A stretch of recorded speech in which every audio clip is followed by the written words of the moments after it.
Amis du petit atelier, bonjour.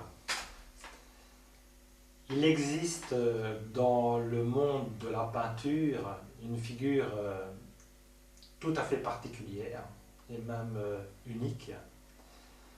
Euh, C'est un peintre dont les œuvres sont facilement reconnaissables, très populaire, peut-être le plus populaire de tous, et en même temps dont la vie est tellement passionnée et passionnante qu'elle a fait l'objet de plusieurs grands films, dont à Hollywood avec Kirk Douglas et encore il y a une dizaine d'années avec Jacques Dutronc. C'est Vincent Van Gogh. Alors Vincent Van Gogh est le héros de beaucoup d'artistes, beaucoup de peintres, parce que il a pu acquérir sans avoir fait d'études, sans avoir été dans aucune école des beaux-arts. Il a pu trouver un style tout à fait particulier qui n'appartient qu'à lui. Et c'est là le rêve de tout artiste, de pouvoir exprimer d'une façon unique quelque chose de sincère et de profond. Alors la vie de Vincent Van Gogh, évidemment, il ne faut pas confondre le prix d'une toile de Van Gogh et la vie terriblement de souffrance qu'il a eue, parce que, je veux dire, c'est quelqu'un qui a une carrière très courte, il est mort très jeune, à 38 ans, usé, et il n'a vendu aucune toile. La seule chose qu'il ait pu vendre, c'est même pas une vente, il a échangé une toile contre une consultation chez un médecin. Alors, pour vous dire, son état financier était terriblement bas. Il a eu l'aide de son frère qui lui a permis, son frère lui a permis d'acquérir des tubes, de la couleur, etc. Il peignait tout le temps, il sacrifiait la nourriture pour la peinture, donc c'est vous dire la vie qu'il a eue. Maintenant, pour comprendre le phénomène Van Gogh, évidemment, on peut lire ses lettres, parce qu'il a écrit de nombreuses lettres, on peut étudier avec des critiques d'art, on peut, on peut aussi aller le voir dans les musées, bien sûr, mais il y a une façon très particulière de comprendre un peintre, et c'est une façon que moi, je pratique souvent, c'est de le recopier. Alors il y a un problème avec le recopiage parce que c'est mal vu de copier un peintre. En fait, il faut savoir qu'avant, les élèves, quand ils allaient aux Beaux-Arts, ils ne faisaient qu'une chose, c'était copier des autres peintres. D'abord parce que c'était très demandé, ça pouvait se monnayer, hein, puisque les peintures, on n'avait pas de photographie, les gens voulaient des copies d'eux et des copies, donc et puis après, ça est devenu très mal vu parce que c'était du copiage, c'était du plagiat, c'était pas exprimer soi-même, sa vérité, etc. Ce qui pour moi est un peu un non-sens parce que copier un Van Gogh, c'est un peu, moi quand je le fais, ça m'arrive de le faire, je l'ai beaucoup fait quand j'apprenais la peinture, c'est un peu comme si l'artiste vous prenait par la main et vous indiquez la palette qu'il a utilisée, comment il a mis certains traits, comment il a composé cette chose, pourquoi il a mis cette chose-là en avant, etc. Et tout ça se comprend par la copie finalement. C'est un peu comme un écrivain qui lirait à voix haute des écrits d'autres écrivains. C'est pas pour ça qu'il va les recopier, ça n'a pas de sens de les recopier littéralement, mais c'est de les comprendre par une lecture. Alors le copiage, pour moi, c'est comme une lecture, et c'est ce que je vous invite à faire avec moi. J'ai pris comme tableau, j'ai pris un extrait, parce qu'un tableau en grand, ça prendrait beaucoup trop de temps, mais j'ai pris un extrait des célèbres Iris, donc c'est un tableau que Vincent Van Gogh a peint en 1889 à Saint-Rémy-de-Provence, et on va voir ensemble comment entrer dans les pas de Vincent Van Gogh. Dans ma banque de photos, j'avais les iris de Van Gogh. J'ai pris un extrait où on voit bien un iris et on va reproduire cette partie-là du tableau. Pour reproduire ce tableau-là, j'ai pris comme couleur, je vais montrer les couleurs que j'ai pris. J'ai pris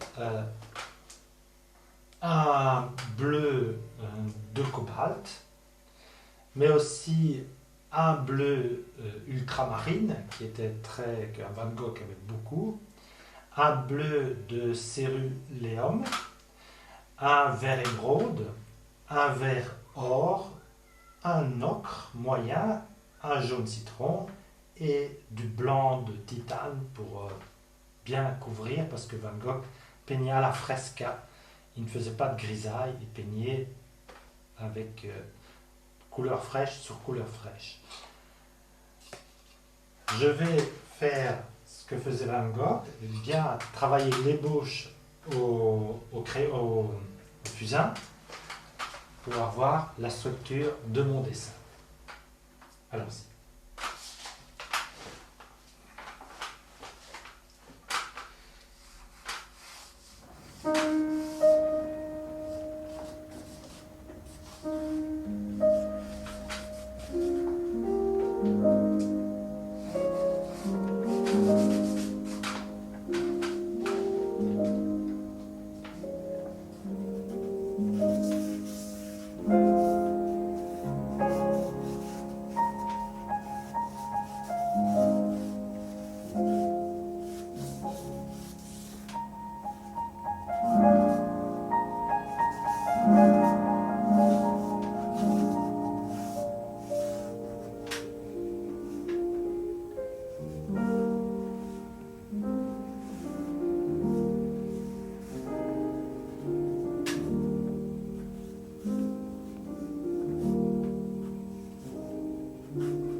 Alors voilà donc un iris, une fleur d'iris qui est terminée. Pour vous donner une idée de la technique propre à Van Gogh, donc d'abord une esquisse au crayon, ensuite remplir la couleur générale à l'intérieur, puis commencer à faire les contours, puis mettre les ombres après. Ça, c'est la technique propre à Van Gogh. Le reste s'applique exactement de la même manière. C'est quelqu'un qui travaillait vite, mais en même temps très soigné et très préparé. Donc ça, c'est très important de le savoir. Moi, ce que je vous invite à faire, c'est de continuer le tableau par vous-même, parce que c'est un peu comme ça qu'il faut procéder pour tous les peintres qu'on aime. Si on souhaite qu'ils nous servent de guide, c'est les copier, c'est les développer, c'est revenir, mais peut-être même anticiper ce qu'ils auraient pu faire par après avec nos techniques, avec notre savoir, notre culture. Ici, c'est Van Gogh. C'est Van Gogh blessé, martyrisé, Van Gogh assassiné, mais Van Gogh ressuscité.